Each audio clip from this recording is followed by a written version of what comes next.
Hello, my name is Isolde, and 6 months ago, my parents and brother moved to Switzerland without telling me. They left a note on the kitchen counter that said, "You'll figure it out."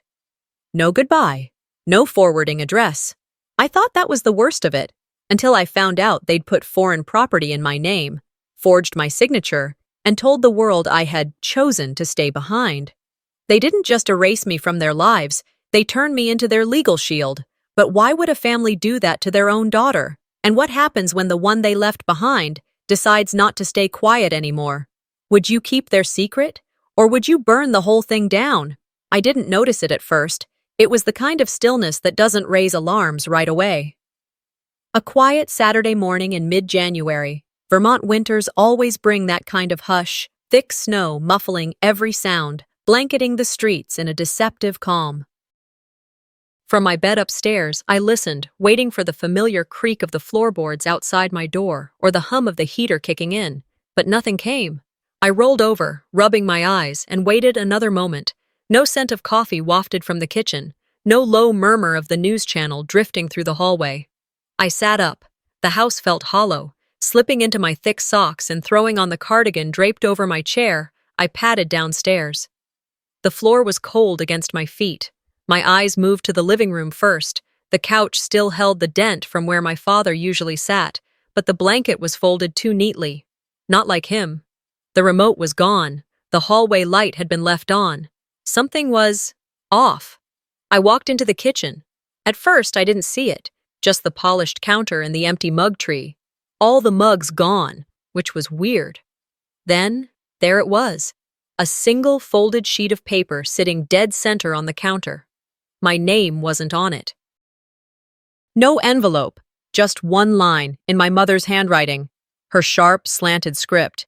"You'll figure it out." That was it. My mind paused, froze, really. I turned the paper over. Nothing. I looked around the kitchen again, like I might have missed the rest. A longer letter, a reason, a clue. I called out, "Mom?" Then louder, "Dad? Callan?" The silence that answered felt like a finality I wasn't ready to understand. I checked the front door, locked. Garage, empty. Upstairs, their closets were bare. My brother's room, clean, stripped, no sign of his usual clutter. No charger cords tangled on the floor. No smell of his cologne still lingering. Just dust outlines where things had been. I opened every drawer, every closet, nothing. No notes, no messages, not even a suitcase left behind. All the framed photos were gone too. The one of all of us at Yellowstone, Mom's wedding portrait, the baby picture of me in the hallway. The walls were blank, like the house had never held a family at all. I ran back downstairs and grabbed my phone, called Callan's number, straight to voicemail. Then the house line. Disconnected. I sat down, suddenly aware of how hard my chest was pounding. Tried to log into the family bank account. Wrong password. Tried again. Access denied. Account closed. I was shaking now, not from the cold. My legs took me outside almost on autopilot. I stepped into the driveway and saw one car gone. The new sedan. The old junker still sat under a thick sheet of snow. My breath fogged as I opened the door and checked the gas. Empty. Back inside, I leaned against the front door, slid to the floor, and stared at nothing. The note was still in my hand. My mother had written it with a pen we kept in the drawer by the fridge, the one with the bird on the cap. I knew that pen. I knew her handwriting. I just didn't know this version of her. By noon, my body moved out of instinct. I gathered whatever I could, a backpack with some clothes, my laptop, my wallet. Inside, $42 and some change. I walked to the corner store, card in hand, trying to keep calm. Tried to buy food. Declined. Again. Declined. The clerk gave me a polite but suspicious glance. I pulled out the few bills I had. "Just this then," I mumbled, leaving behind the bread and grabbing a can of soup and a granola bar. The air outside hit like a wall. I walked until my fingers went numb, then sat on a bench near the bus stop. My mind didn't feel like mine. My thoughts weren't forming right. Every 10 minutes, I'd look around expecting someone, anyone, to come up behind me and say this was a joke, a cruel test, a terrible misunderstanding. But no one came. That night, I couldn't sleep. The house was too quiet, too full of echo. I climbed into bed still wearing my cardigan and stared up at the ceiling. I didn't cry. I just felt blank. As if everything had already been drained out of me before I even knew to fight it. I opened the drawer next to my bed. There, tucked away under an old concert ticket and a dried-out lip balm, was a small blue box. Inside it, nestled in soft velvet, was the bracelet Mom gave me when I turned 13. Sterling silver, a tiny heart charm. I remember her words when she clasped it on me. "You'll always be a part of us." Apparently, that clause had expired. The next morning, I took the bracelet to the pawn shop 2 streets over. It fetched $80. The man behind the counter was polite. Didn't ask questions. I used it to buy a week's rent at a room above the laundromat downtown. It was small, cramped, smelled faintly of mildew and detergent, but it had a lock. And right now, that felt like a luxury. By evening, I was lying in a twin bed with a spring digging into my back, my worldly possessions in a pile beside me. My phone sat beside me on silent. I'd texted a few people, nothing too revealing, just vague enough to see who might respond. Most didn't. One replied, "That sucks. Want to hang next week?" I stared at the cracked ceiling for hours. There was no TV in the room, no warmth beyond the quilt I'd brought. I kept turning the note over and over in my mind. Those 4 words, the fact that it wasn't even signed. No "love, Mom," no "we'll be back." Just nothing. Somewhere around 1 a.m., my phone buzzed. A text from an unknown sender. "Don't look for us." That was it. I sat up, pulse thudding in my ears. The screen glowed in the darkness like a dare. I didn't know if it was them, but I knew, for sure now, they didn't want to be found. The second I heard my brother's voice, my breath caught like it had hit a wall. I hadn't heard him say my name in 6 months, not since the night before they vanished. I didn't play the rest of the voicemail. I couldn't. My fingers hovered over the screen, but my chest felt too tight. It was like being pulled back into a room I'd just barely escaped, one where everything still smelled like betrayal. I placed the phone face down on the nightstand and stared at the ceiling of my tiny rented room. The plaster was cracked, probably from decades of moisture trapped between the ceiling and the laundromat below. The hum of the industrial dryers downstairs was oddly soothing. At least that sound was honest. I didn't sleep much that night, and when the morning sun crept through the stained blinds, I decided I needed air. And people. Not family, just noise. Faces. Movement. Something that didn't feel like silence pressing down on me. Downtown Burlington always had that mix of old Vermont charm and barely functioning normalcy. The sidewalks were slushy from the previous night's snowfall, half melted into gray puddles. I took the bus into town, got off a few stops early, and walked down to the thrift store near the First Congregational Church. I didn't need anything. I just needed to not be in that room. Inside, the warmth hit like a hug I hadn't asked for. And then I heard them. 2 women, probably in their late 60s, stood near the coats, flipping through the racks. "That Quinn girl," one of them said, not whispering nearly enough. The other one replied with a long sigh. "Valora did everything she could. Some kids, they just run wild." Ungrateful. I froze. My hand hovered over a scarf on the sale rack. I didn't move, didn't breathe. I don't even think they saw me. I was invisible. Again. But this time, I felt it like a bruise spreading under my skin. They kept talking. Something about how it was such a shame that my parents had to leave in a hurry after I went off the rails. I left before I could hear more. The scarf fell to the floor behind me. The sky had darkened by the time I reached the small cafe near Church Street. I ordered a black coffee and sat outside despite the chill. I needed distance from walls, from people, from all the eyes that looked and thought they knew. Scrolling through my phone, I landed on Facebook, a mistake I keep making. A new post popped up from a distant cousin in Michigan. It was a photo. My parents. Callan. Standing in an airport, smiling stiffly in front of a "Welcome to Geneva" sign. Valora had her hand on Callan's back like he was still 10 years old. Gareth wore his usual half-smirk. The caption read, "Safe and together at last." There was no mention of me. I wasn't tagged. I wasn't missed. It hit me then. They weren't just gone. They were rewriting the story. A story where I was the problem. The one who'd lost her way. The one they'd done everything for. The thing about living in a small town is that once a version of the truth takes root, it spreads like mold, quiet, sticky, and impossible to scrub out. And I wasn't there to fight it. I hadn't shown my face. I hadn't told my side. By the time I returned to my room, my phone had 5 missed calls, all from unknown numbers. I didn't bother listening to the messages. I knew what they'd say. I opened my email. Nothing new except a flyer for a dental clinic I'd never heard of and a message from the laundromat manager reminding tenants not to leave detergent bottles in the hallway. My chest felt heavy, heavier than it had in days, like the silence had taken on weight. That night, I skipped dinner.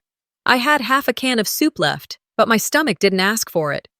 I curled up under the scratchy blanket and closed my eyes, not hoping for sleep, just a pause. The next afternoon, I was back at the same cafe, sitting at the outdoor bench again. The cold didn't bother me like it used to. I watched strangers pass by and wondered how many of them had left someone behind, how many had lied about it. Then I saw her. Evelyn Hart. She was wrapped in her old peacoat, the one with the missing button she never replaced, her gray hair tucked neatly under a knitted cap. She walked with purpose, her boots crunching the leftover snow. When her eyes met mine, she smiled, soft and steady. "I thought that was you," she said, stepping closer. "You look just like your mother when she was younger. Except smarter." That made me laugh. It came out awkward and too loud. I hadn't laughed in weeks. "I heard about everything," she said, settling beside me, "and I don't believe a damn word of it." I blinked, unsure how to respond. No one had said that to me, not even a hint of it. Everyone else had been quick to form their version of what happened, even if they didn't say it out loud. She reached into her bag and pulled out a scarf. Thick, hand-knitted, a beautiful burnt orange color. "I made this the year you were born," she said. "I hoped you'd need it someday, just not like this." I held the scarf in both hands, like it might disappear if I moved too fast. "Thank you," I managed to say. "You hungry?" I nodded before I even realized it. I hadn't eaten since yesterday's cup of coffee. Her house was only 2 blocks away, tucked behind an old hardware store and a broken-down red barn. Nothing about it had changed. Same paint, same creaky front steps, same wind chimes that hung too low and always tangled. Inside, it smelled like cinnamon and something baking. There were family photos on every wall. Her sons, her late husband, grandkids I hadn't met yet. And none of them had been erased. She handed me a cup of tea and sat across from me at the kitchen table. "You're not alone unless you choose to be," she said quietly. I nodded again, but the words didn't land the way they were meant to. I wasn't ready to believe them. Not yet, but I wanted to. I stayed until the sun dipped low and the sky turned slate gray. Evelyn didn't ask questions I couldn't answer. She didn't push, just made sure I ate half a sandwich and left with a small container of cookies for the road. I wrapped the scarf around my neck as I stepped outside. It was warmer than I expected. The kind of warmth that didn't just block out the cold, it reminded you warmth still existed. The walk back was slow. The streets had quieted. My boots made soft crunches against the packed snow. Just as I reached the steps of the laundromat building, my phone buzzed. Unknown caller. I hesitated. My thumb hovered over the screen. I let it go to voicemail. A moment later, the message alert lit up. I played it, holding the phone close, afraid to breathe. "Isolde, it's Callan." The voice stopped there. No apology, no explanation, just my name. It didn't even sound like him. His voice was thinner than I remembered, like it had been strained through a sieve. Maybe it was the poor connection, or maybe it was time. Either way, those 6 words carried a weight I didn't expect. I just wanted to check in. That's what Callan said after 6 months of radio silence. After I woke up to an empty house and a note that may as well have been a shrug, after my whole life was wiped clean from the memory of the people who were supposed to love me the most, he didn't ask how I was, he didn't apologize, he just said things were complicated, and maybe we could talk. Then the message ended. No closing, no warmth, just the sound of my own breath in the room afterward. I didn't call him back. Instead, I laid there for hours, 2 blankets piled over me, watching the shadows crawl across the ceiling. The air in my room above the laundromat stayed cool even with the heater running. Below me, the dryers thudded in rhythm. Someone doing laundry late at night, maybe a nurse finishing a shift or a mother scrubbing uniforms for her kids. The next day, I walked to the library. I told myself I was going to check job listings or maybe scan the community board, see if anyone needed a dog walker or help shoveling snow. But I ended up in front of a public computer, staring at the blinking cursor on the search bar. I typed in their names, Gareth and Valora Quinn, my parents. There it was.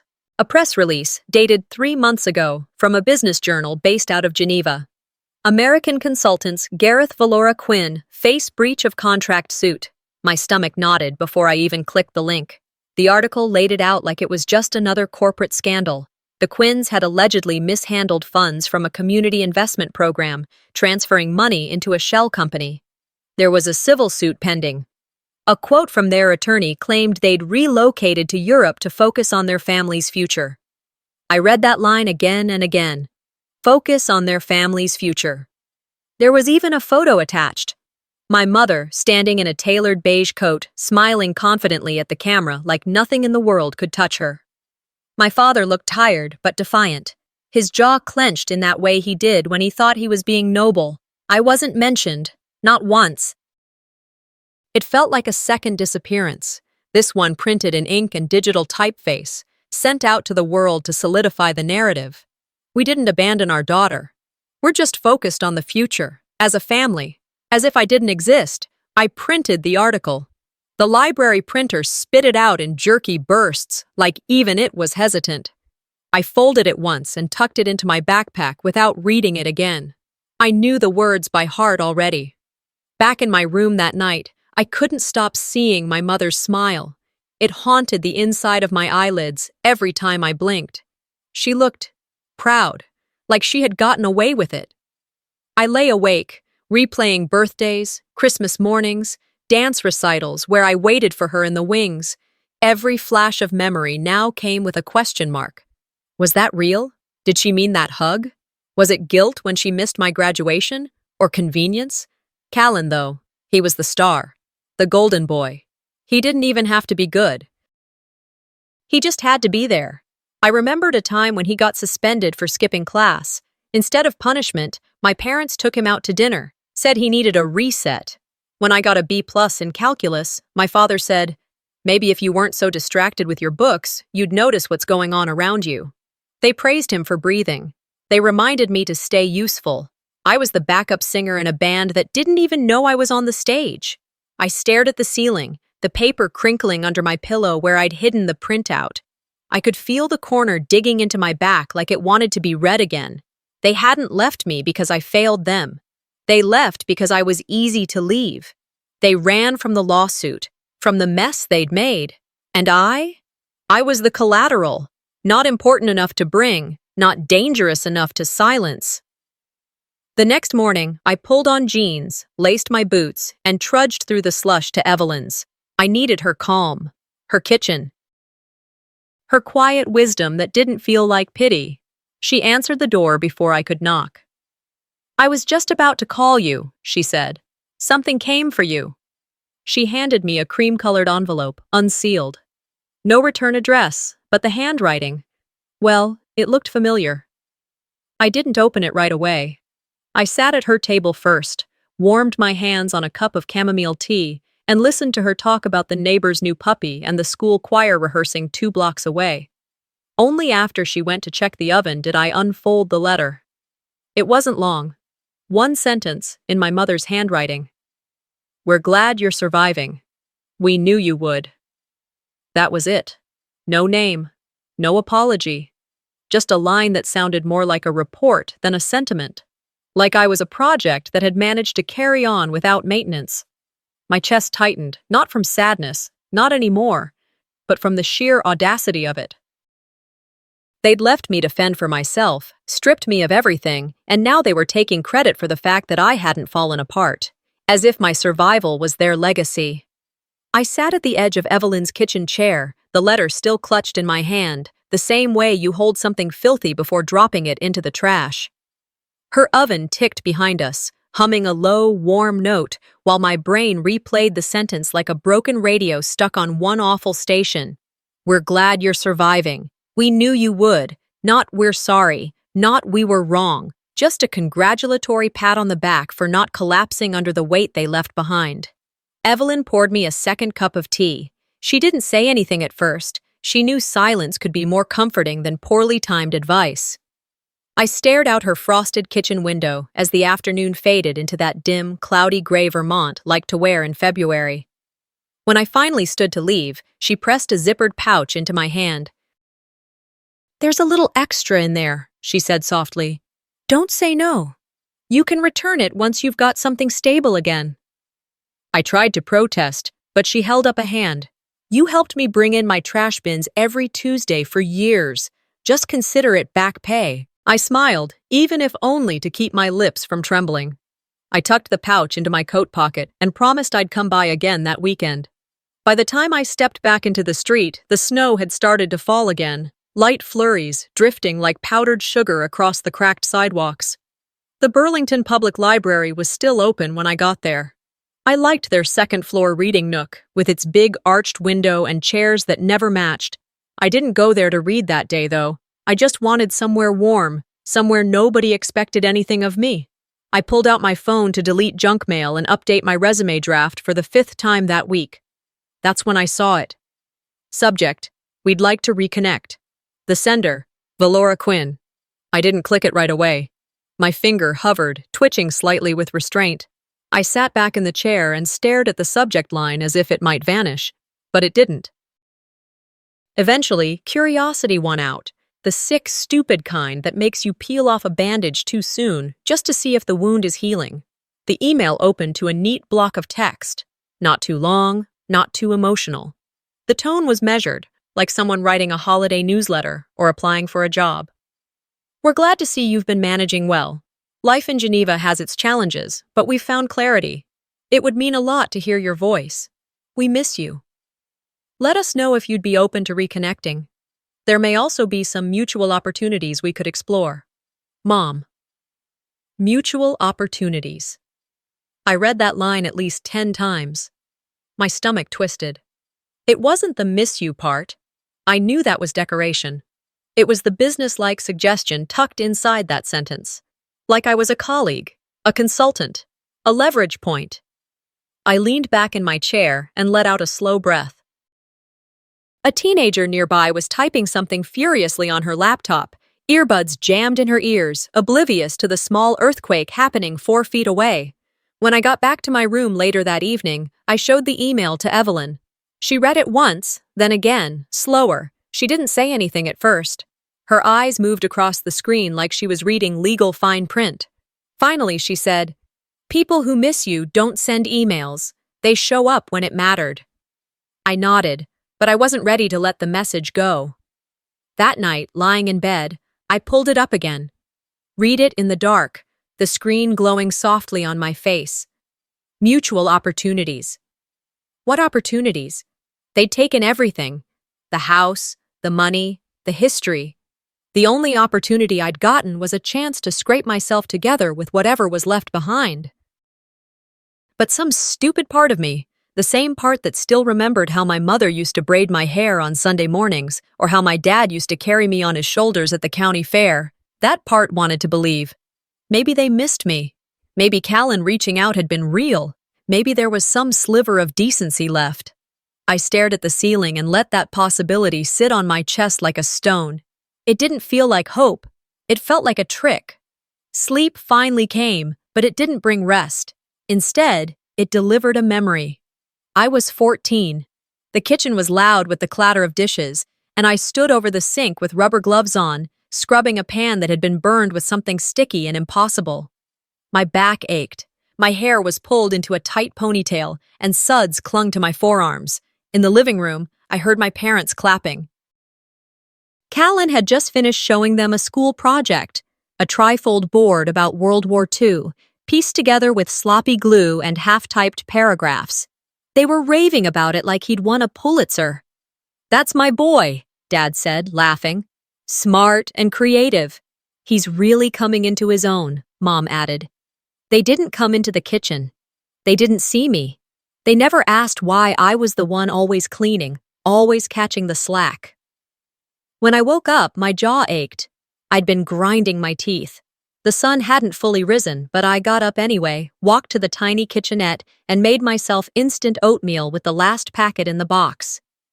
It was too sweet, and the texture was off, but I finished every bite. My appetite had finally returned, not for food, but for answers.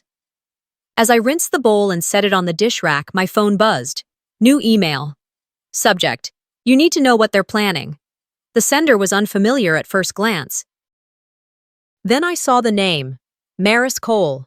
She was a name from the fringes of memory, a family friend, once my mother's close companion at church functions and weekend brunches. She hadn't spoken to me since before the move, or at least I hadn't seen her name pop up anywhere until now.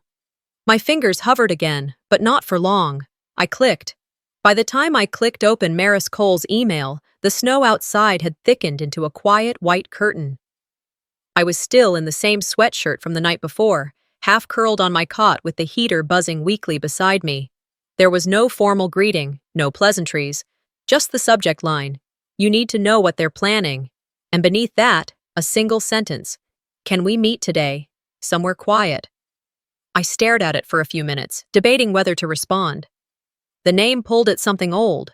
Maris was one of those peripheral women who floated around my childhood. Sunday potlucks, fundraising brunches, committee meetings where my mother wore pearls and spoke in her public voice. Maris was always nearby, nodding in agreement, occasionally touching Mom's elbow like they were sisters in some unspoken war. I replied, told her I'd be at the cafe near the corner of North Winooski and Archibald in an hour. Neutral ground. I walked there slowly, not because I didn't want to arrive, but because I wanted to feel every block. Each step through the slush reminded me I was still here, still grounded, still holding myself together. The cafe was mostly empty, a couple of students hunched over laptops, a man near the window typing something furiously on a tablet. I chose a table near the back, where the light was softer and the hum of the espresso machine could drown out any sharp words. Maris came in 10 minutes later, bundled in a navy wool coat, oversized sunglasses still on despite the indoor lighting. She scanned the room quickly before making her way to me, her steps deliberate. She sat down without taking off her coat or glasses. "Thank you for meeting me." Her voice was lower than I remembered, calmer. I didn't speak. She reached into her purse and pulled out a manila folder, slid it across the table. Inside was a printout of a Swiss property record. My name sat cleanly in the co-owner section of a high-end apartment complex in Geneva. I blinked at it, then flipped through the next few pages. Financial summaries, legal transfer records, everything official, everything signed. Maris cleared her throat. "They moved the assets into your name before they left the country. Not everything, but the apartment, the bank account tied to it, a few investments." My voice felt brittle when I finally found it. "Why?" "They're using you as cover," she said, almost apologetically. "If it's in your name, and you're not on record with any legal issues, it can't be seized in connection with the civil suit." "So I'm a placeholder?" She nodded once. "A decoy. A clean one." For a long moment, I just sat there, the folder open in front of me. The steam from my untouched coffee curled upward and disappeared into the air.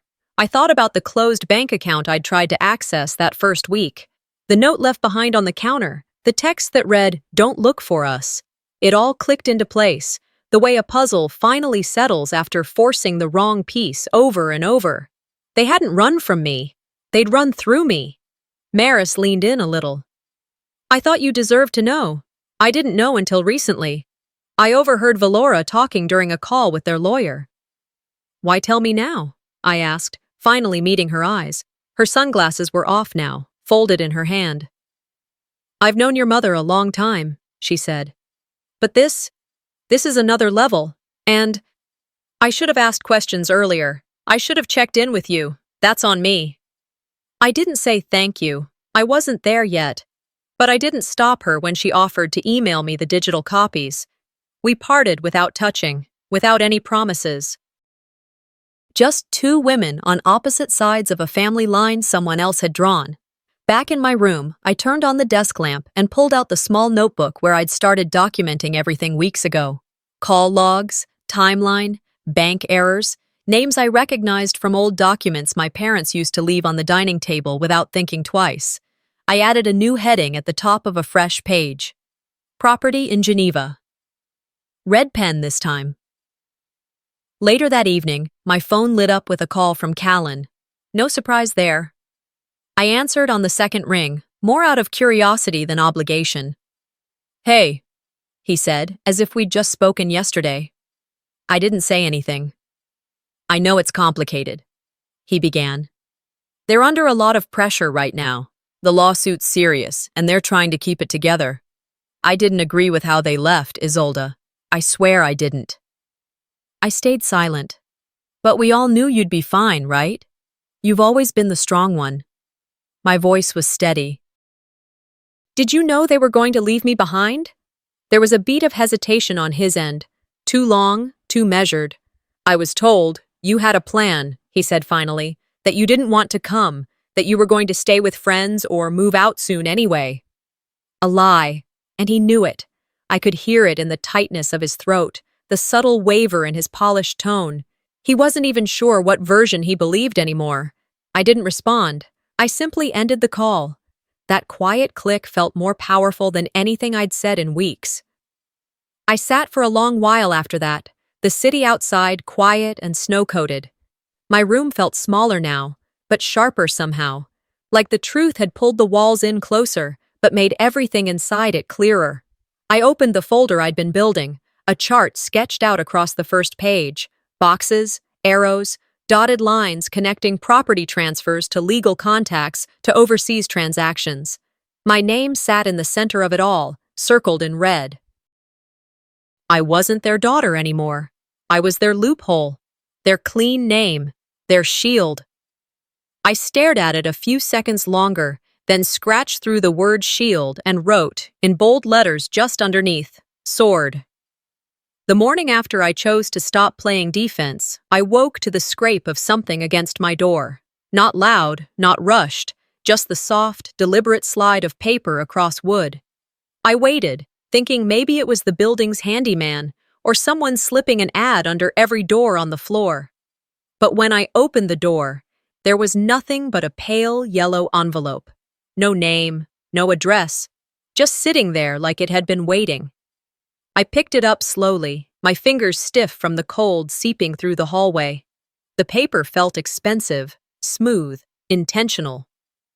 Back inside, I sat on the edge of my bed and turned the envelope over. There was no writing, no stamp. I opened it. Inside was a single photograph. It was Evelyn. She was walking out of the co-op market a few blocks from her house, holding a canvas grocery bag and squinting into the sun. A candid shot. Not posed, not accidental. Someone had followed her. Someone had watched her. On the back of the photo, in jagged block letters, "We know where your friends are." The breath caught in my chest, not because I was afraid for me. That fear had burned out weeks ago. But Evelyn, she wasn't part of this. She had nothing to do with the money, or the lies, or the lawyers. She gave me tea and knitted scarves. She didn't deserve this. I stuffed the envelope into my coat pocket and grabbed my keys. The wind outside had picked up, and the snow from last night had hardened into jagged ice along the sidewalk. I half jogged, half slid the 5 blocks to Evelyn's house, replaying every conversation we'd had in the last week. Had I mentioned her too much in my emails? Did someone follow me home? I took the long way around her block, scanning every car parked along the street, every figure moving near her porch. Nothing looked out of place, but that no longer meant anything to me. She opened the door before I could knock. "You look like you saw a ghost," she said, stepping aside to let me in. I need to ask you something, I said. My voice came out tighter than I meant. Has anything strange happened? Anything unusual? Notes? Visitors? Evelyn blinked, then motioned me to the kitchen table. The kettle was already on the stove, a plate of shortbread cookies half-eaten on a dish towel. Sit, she said, tone low but not alarmed. I pulled out the photo and slid it across the table. She didn't touch it, just looked. After a moment, she stood, walked to the drawer beside the sink, and returned with another envelope. This one white, creased, and smaller. I got this 3 days ago, she said. Didn't want to worry you. Figured it was just someone playing games. Inside, the note was made of cut-out letters from magazines. Just 3 words. Stay out of it. There was no return address on hers either. My stomach turned. This wasn't just pressure. This was a warning. They're escalating, I muttered. Evelyn sat down again. Her eyes didn't look frightened, just deeply disappointed. They know they're losing and they don't like it. We drank tea without saying much more. I told her I'd be staying close, but she just smiled faintly and said, "Do what you need to do. I'm not going anywhere." By the time I got back to my room, the sun had dipped behind thick gray clouds. The windows rattled from the wind. I took off my coat, hung it neatly by the door, and locked it twice. Then I got to work. I pulled out everything, all the scraps of evidence I'd collected since the day I found that first note on the kitchen counter. Emails, screenshots, property records. The printout from Maris, call logs, voicemails, even the text that said, "Don't look for us." I printed everything, page by page. I pinned them to the walls with blue painter's tape. The room slowly disappeared behind layers of documentation. I drew lines between names, dates, accounts, circled addresses, labeled key phrases. In the center, I taped a photo of my parents and Callan from that Facebook post in Geneva, the one where they looked so proud, so whole. Below it, I wrote in thick red marker, "Valora, Gareth, Callan. Enough." My hands were shaking by the time I was done, but not from fear. It was focus. They thought I'd keep hiding in this quiet life, afraid of noise. But I'd learned something in the last 6 months. Silence isn't safety. It's consent. And I wasn't consenting anymore. That night, I sat at my desk and composed a single-line email. "If you contact me or Evelyn again, I will make sure everything you've hidden becomes public." I attached a photo of my war room. No greeting, no signature, no warning, just a line in the sand. I hit send and shut the laptop. They didn't reply. Of course they didn't. The next morning, I woke early. The light outside was blue and hard, the kind that only shows up in February, when winter has overstayed its welcome and no one has the energy to protest. I made coffee, stood in front of the wall, and reread every piece of evidence I'd hung up. I didn't need to. I knew it all by heart. But I wanted to see it again, to remind myself this wasn't some fantasy I'd made up in my head. This was real, documented, tangible. When I checked my inbox, there was one unread message. Subject line, "Let's meet. Airport Cafe, Monday. Just talk." Sent by Callan. I stared at it for a long time. The gall. The entitlement. Like this was just a misunderstanding to smooth over with a croissant and a coffee. My fingers hovered over the keyboard for a second. Then I typed 2 words. Fine, but not just talk. And I hit send. I didn't sleep the night before our meeting. It wasn't nerves, not in the way most people understand them. It was a controlled stillness, like every part of me had locked into place. My hands were steady, my mind sharp. But something deeper, something buried beneath all the documentation and legal threat and silence, was bracing for impact. Monday morning arrived gray and colorless, the kind of sky that made everything look like it had been drained of blood. I took the early train to Logan Airport, not because I needed to be early, but because I needed to feel the distance grow between me and the life I'd been surviving in Burlington. At 9:28 a.m., I stepped into the cafe near Gate D17, a quiet corner nestled away from the terminal's main chaos. It was tucked beside a newsstand and a bookstore that smelled like old magazines and stale travel gum. The hum of rolling luggage and overhead announcements felt distant. Here, everything was soft. Gray light from frosted windows, the low hiss of steam from the espresso machine, the occasional clink of porcelain. I chose a table in the back, my chair facing the entrance. I didn't want surprises. I ordered a plain coffee, black, no sugar, no cream. Callan arrived first. He spotted me instantly, offered a cautious smile, and made his way over. No hug, no greeting, just a quick nod before he took the seat across from me. He looked tired, not in the way people do after a red-eye flight, but deeper. His eyes were lined, jaw tense like he'd been clenching it too long. I could tell he hadn't been sleeping either. A moment later, Valora and Gareth entered. They were exactly how I remembered them, polished. My mother wore a pale blue blouse, hair pulled into a perfect twist at the nape of her neck.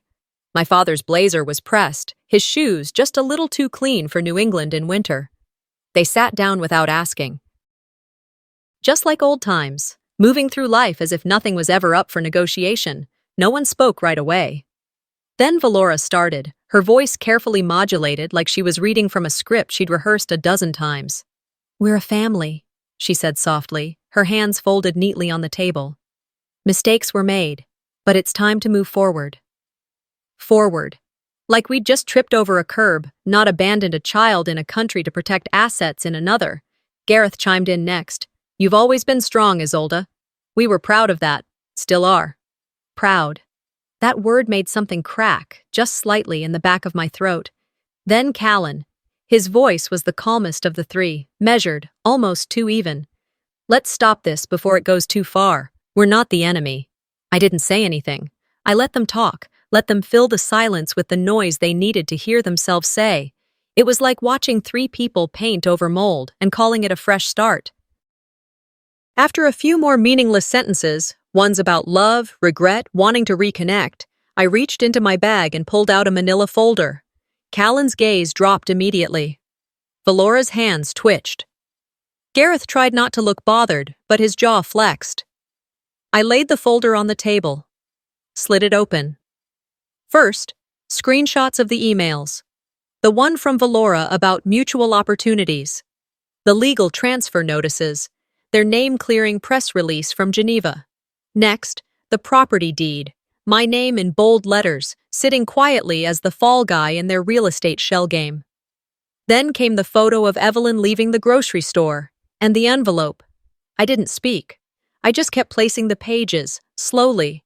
Like cards in a game, none of them realized they'd already lost. Finally, I pulled out the letter from my attorney, a letter of intent, already drafted, time-stamped. Ready for court filing, ready for the media. "If you ever contact me or Evelyn again," I said quietly, "I won't just go public. I'll testify. I'll cooperate. I'll name names. Every transaction, every property, every fake apology you've tried to shove down my throat." Valora opened her mouth to speak, but her expression broke before the words could form. Gareth said nothing. His face had gone stiff, and Callan, he looked away. None of them argued, because they couldn't. The silence that followed wasn't uncomfortable for me. It was rich, full. It was the sound of power changing hands. I stood up slowly, collected my folder, and looked at each of them in turn. "This is the last time we meet," I said evenly. "I'm not the one who needs this conversation. You are." And I meant it. Every syllable felt final. I turned and walked toward the cafe doors, my spine straight, shoulders square. But just as I passed the threshold, I heard Callan's voice behind me. "You'll regret this." I stopped. Turned my head slightly over my shoulder. "No," I said. "You will." And then I walked away without looking back. It took less than 10 minutes to upload everything. My internet had been spotty all week, but on that morning, it ran smooth, as if even the system itself wanted this over. The folder, labeled Out, contained PDFs, voice recordings, scans of notarized documents, screenshots of bank transfers, and every photo I'd collected. It was the kind of file that didn't ask for forgiveness. It demanded consequence. I opened a new email, typed in one address, harlan.mace@outlook.com. Harlan was a name from the past, one I hadn't said out loud in years, but I remembered his face clearly. He used to work with my father, sharp, honest, and according to Maris, the one person who stood up when the funds started shifting hands. He lost his job for it, and now he was the lead witness in the Swiss case against the Quins. Subject? Time to finish it. I wrote nothing in the body, just attached the zip folder and clicked send. Exactly 4 minutes later, he replied, "Understood." "You're doing the right thing." That was it. I closed the laptop, leaned back in my chair, and stared at the wall. The war room was gone now. I'd taken everything down the night before, left only that folder. My suitcase sat near the door, half packed. Rent was due in 3 days, and I didn't know yet where I was going. But for the first time in months, I wasn't afraid of the unknown. I was done reacting. It was my move now. A week passed. During that time, I didn't hear from anyone. Not Callan, not my parents. Evelyn and I had breakfast every other morning at her house, small routines anchoring me while the ground shifted elsewhere. Then, on a Wednesday morning, while sipping lukewarm coffee in Evelyn's kitchen, she reached for the newspaper and let out a low whistle. "You might want to read this." I took the paper from her. The front page of a national business publication, tucked beneath the headline about a labor strike, read, "Quinn family faces fraud charges across 2 countries. Below it, a photo, Valora shielding her face from a cluster of cameras outside a Geneva courthouse. Gareth, beside her, flinched as a reporter shouted a question in French. I flipped the page. The article detailed their involvement in an investment scheme that allegedly diverted funds from a community revitalization program into personal offshore accounts. The Swiss government had frozen assets.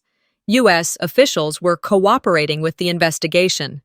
There was no mention of me, not as a suspect, not as a witness, but I saw my fingerprints on every word. Evelyn reached across the table, tapped the headline, and said, "Justice always takes its time, but it walks straight." Later that evening, after walking home from the co-op with a new box of tea and a pack of batteries, I opened my inbox to find a voice memo from Callan. No subject, no body. I didn't listen at first. I stared at it for a while, phone resting on the kitchen counter, kettle warming behind me. Then I pressed play. "You destroyed them." That was all he said. The tone wasn't angry. It wasn't even shocked, just tired, as if I'd betrayed him, as if the destruction of our parents' empire was somehow my fault and not the result of their choices. I didn't reply. I didn't save the message. I deleted it and went back to my tea. That night, I walked to the post office. It was almost closing, but the clerk recognized me, smiled, and held the door open as I stepped inside. I had one envelope already sealed, no return address, international priority stamped in the corner. Inside was a laminated copy of the note they left me that morning in January. "You'll figure it out." I'd kept the original all this time, scanned it, enlarged it, protected it from wear. Beneath the original words, I'd written in ink so bold it nearly bled through the paper. "You did teach me something." I handed it to the clerk. "Geneva," I said. "The address is printed inside." He nodded. "It'll be on its way by morning." The walk home was quiet. The cold dry and biting. I didn't mind. My coat was thick. My steps were firm. 2 days passed. Then Evelyn called.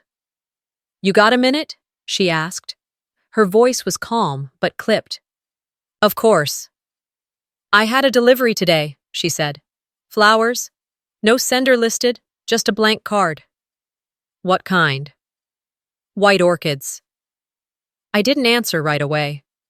White orchids were my mother's favorite. She used to grow them in the sunroom, coaxing them into bloom like magic. She'd talk to them as if they could hear her, and maybe they did. They always bloomed on time for Easter. I sat down at the edge of my bed, pressing my fingers to my temple. "They're not done," Evelyn said quietly. "No," I agreed. "But I am." I didn't tell her what I was already working on, the last step. the real finish, because they hadn't just tried to erase me from the public record, they had rewritten the narrative to cast themselves as victims. Orchids weren't a peace offering.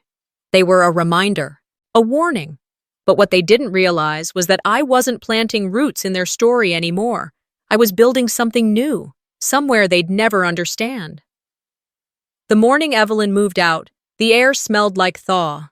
That faint scent of melting snow and cold dirt rising from the ground after weeks of deep freeze, like something old had decided to let go. She stood in her doorway, scarf wrapped twice around her neck, holding a ceramic dish wrapped in foil. I was helping her carry the last of her boxes to the trunk of a friend's car when she stopped, turned to me, and placed her gloved hand gently over mine. "You've done more than enough," she said, "but don't let the cold in, even when it knocks." It wasn't just weather she meant. We both knew that. I didn't say anything back. I just hugged her, tight. She was warm and solid and smelled like cinnamon and soap. For months, she'd been my compass. I didn't want to admit how afraid I was to stand on my own without her a few blocks away. Her friend honked once from the street. She patted my shoulder, got in the passenger seat, and rolled down the window. "I'll write," she said, smiling. "But I expect pie when I visit." I watched the car disappear around the corner, and then I went home. Home. A strange word to use, considering what came next. 2 weeks later, I stood outside a small storefront with a teal awning and a new lock in my hand. The air had warmed slightly, enough that I didn't need 2 scarves. Spring hadn't fully arrived yet, but it was close. I could feel it in the light. Softer, longer. The sign had gone up the day before. Evelyn's, "Where you are safe." It sat painted on the window in white script, framed by 2 planters I hadn't decided what to fill with yet. I turned the key. The lock clicked open. The smell of fresh paint and sawdust lingered faintly inside, mingling with the warm vanilla scent of the candles I'd placed on the back shelf. The space was small, cozy, by design. 2 rows of mismatched chairs, a long bookshelf along the back wall, and a counter with just enough space for a small espresso machine, a cash drawer, and a tip jar that read, "For second chances." No loud music, no rush, just softness. I spent the first few hours setting out mugs, wiping down tables, placing books in stacks meant more for comfort than order. There was no grand opening, no balloons. I'd told the local paper I didn't want a write-up. This wasn't for them. By noon, the first customer walked in. A woman in her 60s with a face that said she'd lived through enough to recognize peace when she saw it. She ordered tea, sat near the window, and began knitting. Said nothing. Stayed 2 hours. Then came a student, tired, eyes puffy from too much caffeine and too little sleep. She curled up on the floor cushion with her laptop and didn't leave until I tapped her shoulder gently to tell her I was closing in 10. And then, the third customer, a girl, maybe 10, with braids and a red jacket too big for her. She sat by the far window with a woman I assumed was her grandmother. The girl wore a thick, hand-knitted scarf, orange, almost identical to the one Evelyn gave me. She sipped her hot chocolate with both hands, eyes wide as she watched the people around her, as if learning how to feel safe just by watching others do it. I stood behind the counter and let it all settle in. Maybe we don't heal in straight lines. Maybe we just keep building around the break, layer by layer, brick by brick, until one day, the place doesn't feel like a scar anymore. That evening, after locking up, I brewed one last cup of tea and sat by the window. The chairs were empty now, pillows slightly slouched where people had leaned into them. A book was left open on a side table. Someone must have forgotten it. I decided I'd leave it there, at least for a while. It made the place feel lived in. I opened the laptop behind the counter to check the cafe's inbox, just in case anyone had inquired about hours or private events. There was one message, no subject, no sender, just 2 words, "Forgive us." I stared at the screen. I didn't open it. I didn't delete it either. I marked it as unread and closed the laptop. There are some wounds you don't close, not because you can't, but because you shouldn't. Some wounds become reminders, not chains, not burdens, but lighthouses. Things you carry not to guide others, but to remind yourself where not to return. I turned off the lights one by one. The cafe grew dim, cozy, familiar. At the door, I flipped the sign to closed. The bell chimed behind me as I stepped into the early evening. No one waited for me outside, but I didn't feel alone. I didn't rush. I walked slowly, breathing in the air of a street I'd walked down 100 times before. But this time, I wasn't surviving it. I was living in it. Because this life, the one I made myself, it's mine. And no one gets to take that from me again. Some families teach you how to love, others teach you how to survive. This story wasn't just about betrayal, it was about reclaiming power, protecting peace, and choosing the family you build, not the one you were born into. Have you ever had to walk away from someone you once called family? Share your story in the comments. Your voice might help someone else feel less alone. Don't forget to subscribe for more real stories that reveal the quiet battles behind closed doors.